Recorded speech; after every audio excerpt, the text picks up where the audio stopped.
Hi guys, in this video we are going to learn how to enable chroma key in CapCut.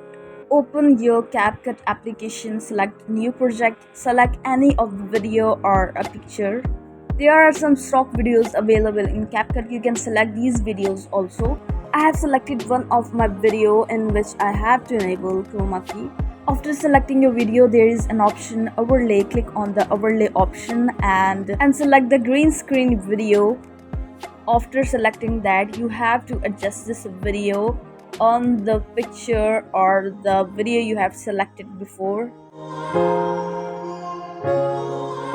Select your green screen video. There is an option chroma key. Select that option and you have to select the color you want to remove.